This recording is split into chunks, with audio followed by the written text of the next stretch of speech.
Income waktu itu kami sudah somasi dan sudah kami ambil langkah hukum, kami laporkan di Polda Metro Jaya karena merugikan klien kami. Kalau kita cermati secara seksama, ini adalah pekerjaan yang hanya menjanjikan keuntungan besar tanpa didukung dengan kegiatan apa yang real sebetulnya. Jadi kami menduga ini adalah praktek-praktek untuk mengumpulkan uang, mencari keuntungan sendiri atau memperkaya orang lain dengan tidak mendasari secara hukum. Itu. Jawaban dari somasi itu sendiri ada nggak, Bang? Setelah kami somasi 2 kali, waktu itu tidak ada jawaban, sehingga kami buat laporan di Polda Metro Jaya dengan sangkaan penipuan, penggelapan, dan pencucian uang dan pelanggaran terhadap Undang-Undang Cipta Kerja. Nah, sebelum saya tangani, ada juga peristiwa penting.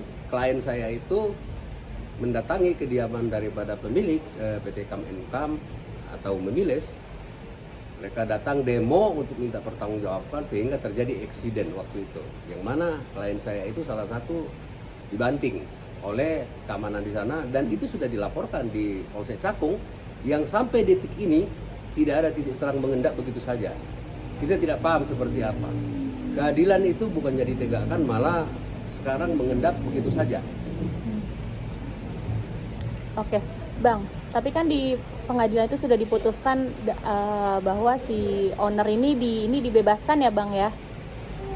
Nah, saya mendapat informasi berdasarkan temuan di pemberitaan bahwa perkara Memiles itu sudah pernah disidangkan di Pengadilan Negeri Surabaya.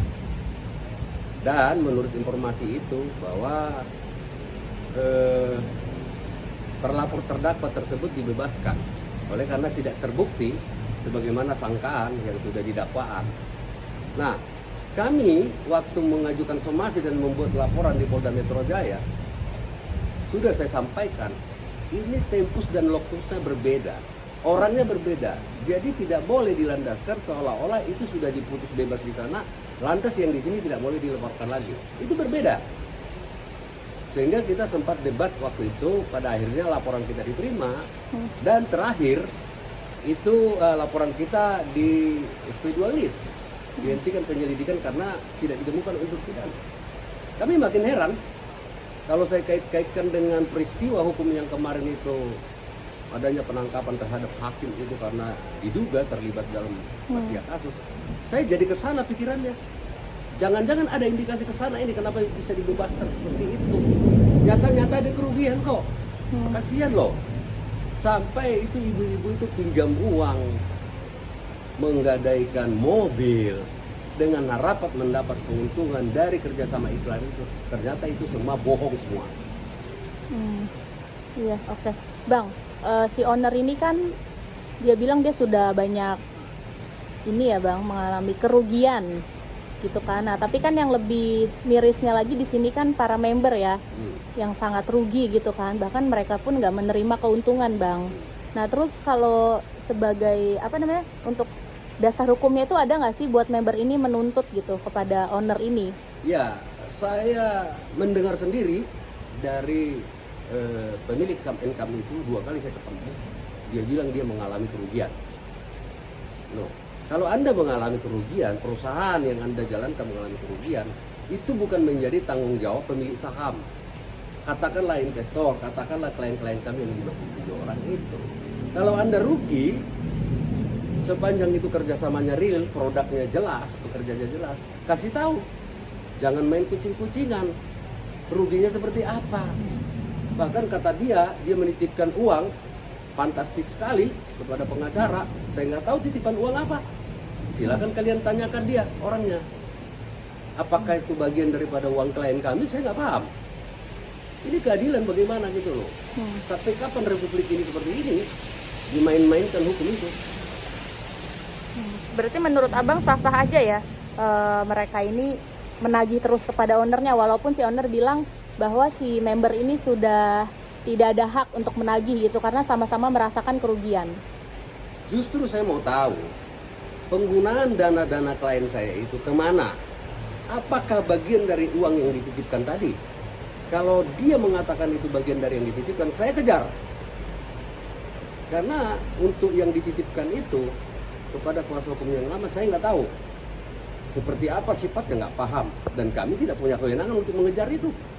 Tetapi kalau dia mengatakan bahwa di situ ada uang kamu, kita kejar. Nah, kalau pertanyaan Anda, apakah bisa dituntut?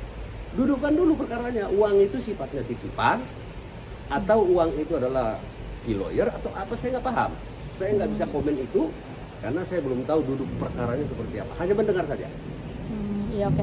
Bang, tapi berdasarkan bukti dari member ya, kemarin ada beberapa member yang menunjukkan bukti kepada media bahwa di situ sudah jelas ada kayak surat kuasa gitu Bang, dari owner kepada member untuk menagih langsung kepada lawyer yang dititipkan uangnya itu Bang.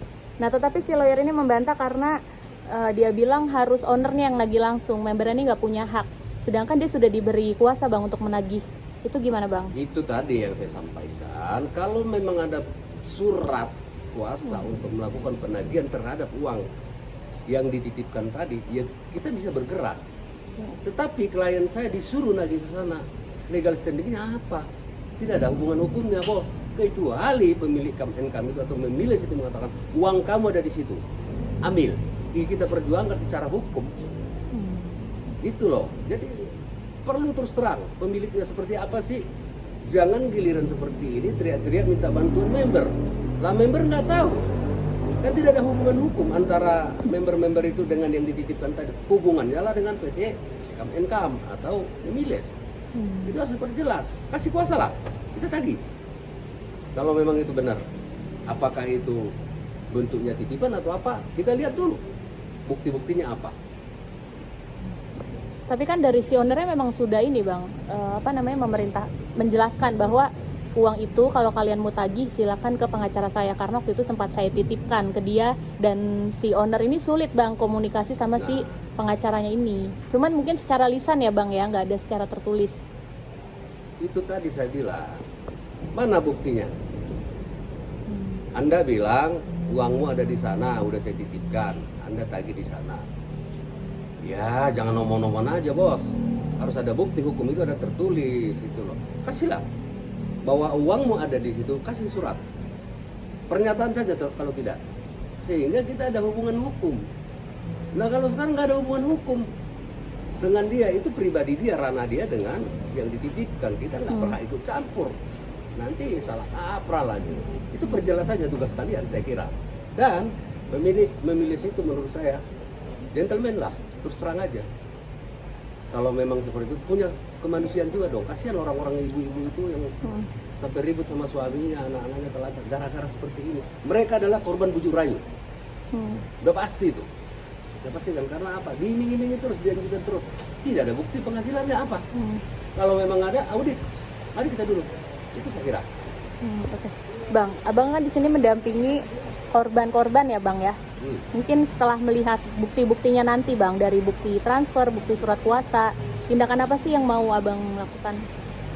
Ya, kalau memang nanti surat itu ada, dinyatakan bahwa uang member itu klien, sebagian dari klien itu ada di situ, saya akan tagih.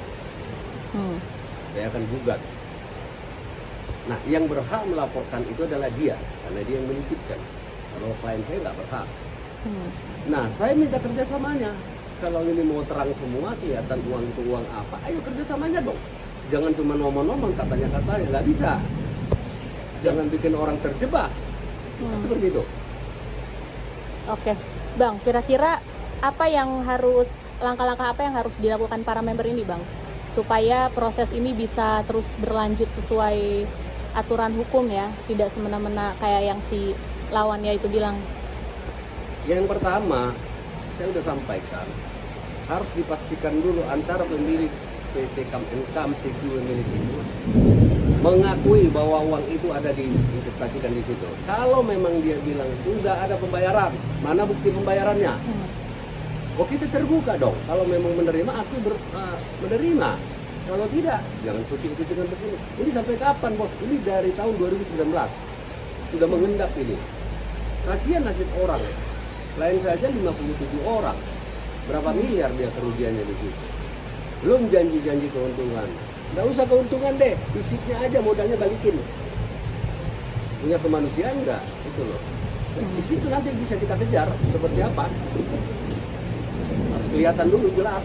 Yang pertama itu tadi harus ada pernyataan atau pengakuan bahwa itu betul-betul ada. Apabila bukti udah ada tapi pihak pengacara dari owner tetap membantah, gimana bang? Boleh saja membantah. Hukum itu adalah formil gitu loh. Kalau memang kita sudah punya bukti kuat, unsurnya terpenuhi, ya kita kejar. Negara ini negara hukum, bos. Ya, sampai kapanpun biar langit runtuh, keadilan harus ditegakkan. Itu prinsip hukum kita. Nggak gentar kita itu. Apalagi nasib banyak orang. Ini ingat, orang-orang termarginalkan, bukan orang-orang kaya. Mereka udah susah payah sampai demo, panas-panas, sama hukum mengejar itu. Sampai sekarang nggak jelas. Sampai di pengadilan dibebaskan. Nggak ngerti saya apa ini yang terjadi. Saya minta juga itu Satgas korupsi itu periksa juga itu putusan itu benar apa enggak waktu itu, terindikasi apa, sudah berdampak jelas gitu loh. Nah sekarang fenomenanya udah jelas ada. Adanya keterlibatan oknum hakim bermain dalam perkara. Iya. Itu bisa dikait-kaitkan, apalagi Surabaya yang kemarin itu kejadian itu ke Surabaya. Saya kira seperti itu. Di sini juga bisa dikatakan bahwa member ini seperti diprovokasi ya bang ya, antara owner dan mantan pengacaranya dulu. Nah itu dia sekarang gini, kalau member-member itu sebagian dari klien saya itu diarahkan untuk menagih itu, legal standingnya apa? Dia tidak pernah menitipkan. Yang menitipkan katanya itu yang punya PT Kan Income atau Memiles.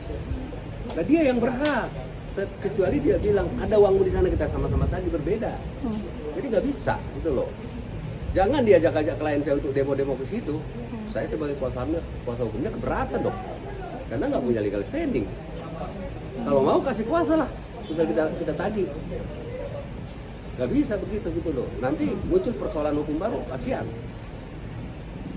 Oke, bang, dalam kasus ini bang, dari abang sendiri mungkin yang harusnya dikejar itu owner atau kuasa hukumnya sih bang? Yang pertama dikejar owner. Siapa pemilik perusahaan itu? Bagaimana pertanggungjawabannya kepada member-member itu? Kalau dikatakan rugi, ruginya di mana? Ini perusahaan bos. Kalau perusahaan yang berbadan hukum, tentu harus ada izin dari Menteri Perdagangan. Sesuai nggak dengan mandatori undang-undang perdagangan itu? Perizinan dia digunakan untuk itu apa enggak? Itu perlu diusut. Makanya aparat penegak hukum jangan dong main bilang-bilang aja ini nggak terbukti. Ente malas atau memang Anda nggak mau buktikan? Atau ada apa? Wajar kita menduga-duga seperti itu. Urai dulu. Jangan cepat-cepat katakan ini tidak terbukti pidananya. Anda belum kerjakan udah bilang tidak terbukti. Ini loh. Sekarang ini hangat lagi karena apa? Masalah uang titipan tadi. Kemarin-kemarin udah adem tuh. Nggak ada suaranya. Gila aja kalau aparat penegak hukum masih berani bermain-main dalam hal seperti ini. Ini nasib orang banyak. Ingat, hukum tabur tuai. Jangan sampai kena